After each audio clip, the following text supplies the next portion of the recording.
दोस्तों आज हम बात करेंगे 2 साल पुरानी। हाँ, बात तो पुरानी है लेकिन बात में बात बहुत सारी हैं। इसीलिए पॉडकास्ट को पूरा ज़रूर सुनना। आप लोगों को सुन के ट्रस्ट मी बहुत मज़ा आएगा। दोस्तों आप में से मोस्ट ऑफ़ द लोगों की फेवरेट व्लॉगर हैं डरावना सेठ, और काफ़ी सारे लोग इस डरावना नाम से ऑफेंड भी हो जाते हैं। पहले तो मैं आपको बता दूं कि डरावना सेठ इसीलिए क्योंकि ये उनके रियल नाम से थोड़ा सा रिजेंबल करता है। दूसरी बात इसीलिए कि आज भी उनकी पर्सनालिटी को इतना लाउड देखा गया है और इतना लाउड बहुत सारे लोगों ने फ़ील किया है जो शायद व्लॉग में उनका रियल नेचर अभी तक नहीं देख पाए हैं। क्योंकि वो कहते हैं ना कि नेशनल टेलीविज़न पे उनका जो एक इमेज पोर्ट्रे की गई थी, वो इमेज आज भी कहीं ना कहीं लोगों के दिलो दिमाग में बसी हुई है।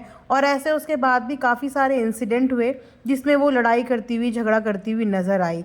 तो ये सोशल मीडिया है, बोलते हैं जो दिखता है वही बिकता है। इंसान कभी अंदर झांकने की कोशिश नहीं करता, लेकिन जो चीज़ छप गई उस चीज़ पे बिलीव करना इंसान की भी मजबूरी बन जाती है। इन्हीं की 2 साल पुरानी चीज़ों पे आज डिस्कशन करेंगे जो आपको भी सुन के शायद अच्छा लगेगा और इंटरेस्ट भी आएगा। तो हम बात करते हैं आईवीएफ जर्नी की। आप लोगों को पता होगा कि अभी से 2 साल पहले आईवीएफ जर्नी का एक बड़ा ही ट्रेंड चला था वाईटी के अंदर, खासकर वाईटी के अंदर, क्योंकि उस समय पे आपको काफ़ी सारे व्लॉगर्स आईवीएफ जर्नी शेयर करते हुए नज़र आए होंगे, जिसमें से बहुत सारे लोगों की आईवीएफ जर्नी सक्सेसफुल भी हुई। लेकिन वहीं पे बात करें डरावना सेठ की, तो डरावना सेठ की वो आईवीएफ जर्नी बीच में ही अधूरी रह गई, क्योंकि उन्होंने खुद बताया कि उनका प्रोसेस बीच में ही अधूरा रह गया था। तो यस, जर्नी में उन्होंने, ट्रेंड में उन्होंने पार्टिसिपेट तो किया, लेकिन ये ज़रूरी नहीं होता कि हर ट्रेंड हर किसी का सक्सेसफुल हो। यूट्यूब में उनका ट्रेंड सक्सेसफुल ज़रूर रहा, लेकिन रियल लाइफ में उनकी वो ट्रेंड पूरा हो ही नहीं पाए, क्योंकि वो जर्नी अधूरी रहने के बाद ऑडियंस के दिल में इतने सारे क्वेश्चन आए कि ना ही कोई अपडेट, आखिर चल क्या रहा है, हो क्या रहा है। इनफैक्ट वो एक इंटरव्यू देने गई थी तो वहाँ पे भी उनसे ये क्वेश्चन पूछा गया था कि आपकी आईवीएफ जर्नी का हुआ क्या।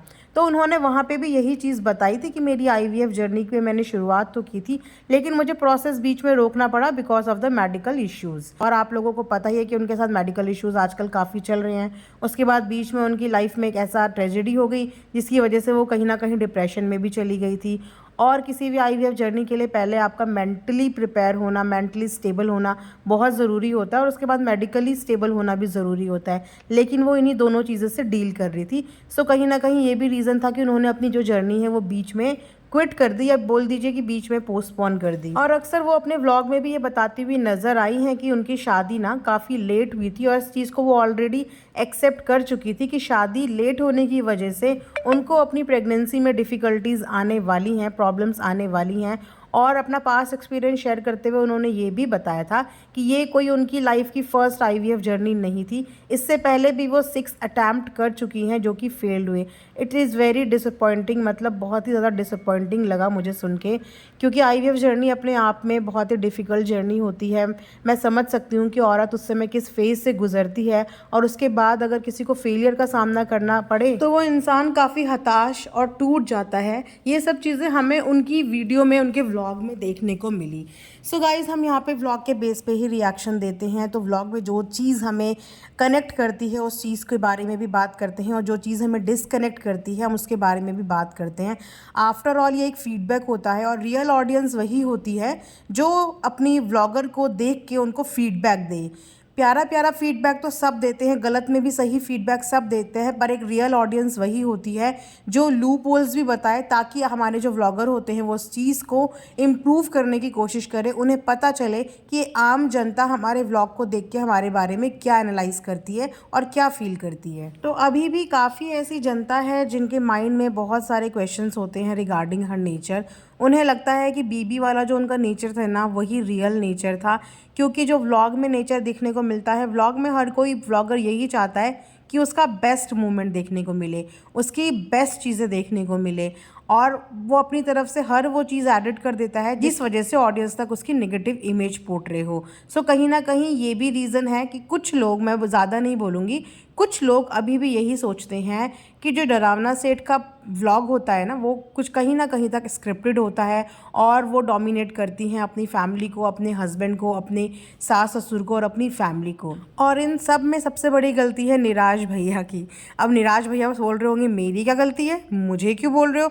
तो बिल्कुल आपकी गलती है, क्योंकि आप चुप रहते हैं और डरावना मैम बोलती रहती हैं।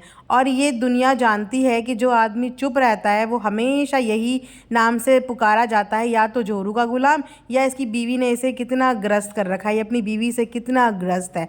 तो जिस तरीके से वोकल डरावना मैडम है ना, उस तरीके से वोकल निराश भैया को भी होना चाहिए, ताकि उनकी वाइफ अलग से ना चमके कि ये डोमिनेट करती हैं। हालांकि उनके व्लॉग में इनके सास ससुर फुल पार्टिसिपेशन दिखाते हैं, बहुत ही मज़े आते हैं जब भी वो लोग इनके घर पे आते हैं। एक अलग ही ऑरा इनके व्लॉग का रहता है और एक अलग ही पॉजिटिविटी रहती है। लेकिन वहाँ भी अक्सर लोगों ने यही नोटिस किया है, कमेंट्स आते हैं लिटरली मेरे पास, कि इनकी जो सास है वो हमेशा आप करके बात करती है। आज तक किसकी सास ने अपनी बहू के साथ आप करके बात की हो, मतलब एक फॉर्मल बॉन्ड। हालांकि ये लोग इनफॉर्मल होने की पूरी कोशिश करते हैं, लेकिन एक फॉर्मल बॉन्ड भी दिख जाता है कि यस, कुछ चीज़ें कैमरे के लिए हो रही हैं, कुछ चीज़ें वेल प्लान्ड करके की जा रही हैं, नेचुरल नहीं हो रही हैं। हालांकि डरावना मैम की एक्टिंग, मतलब डरावना मैम का तो पूरा पार्ट नेचुरली लगता है, उनकी नहीं लगती कि वो एक्टिंग कर रही होंगी, लेकिन घर के बाकी मेंबर्स का ऐसे लगता है कि वो लोग एक्टिंग कर रहे होंगे। या तो वो मंझे हुए एक्टर नहीं है,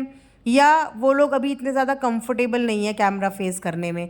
सो ये रीज़न्स हो सकते हैं, इसीलिए कुछ मिक्स्ड कमेंट्स होते हैं, लोगों के मिक्स पॉइंट ऑफ व्यूज़ होते हैं। तो हम यहाँ पे वही सब चीज़ें शेयर करते हैं। कहीं ना कहीं ये सब चीज़ें शेयर करने का फ़ायदा भी व्लॉगर्स को ही होता है कि उन्हें इम्प्रोवाइज़ करने का टाइम मिलता है, और इससे वो और बेटर तरीके से अपने आप को पब्लिक के आगे प्रेजेंट कर सकते हैं, उनके माइंड में जो इतने क्वेश्चन उठ रहे हैं उनको ख़त्म कर सकते हैं। सो ये था मेरा आज का एक रिएक्शन। आप लोगों को पसंद आया होगा तो कमेंट सेक्शन में ज़रूर बताना, और ये भी बताना आप में से कितने लोग डरावना सेठ के फैंस हैं। Thanks for watching earth mom Dehradun.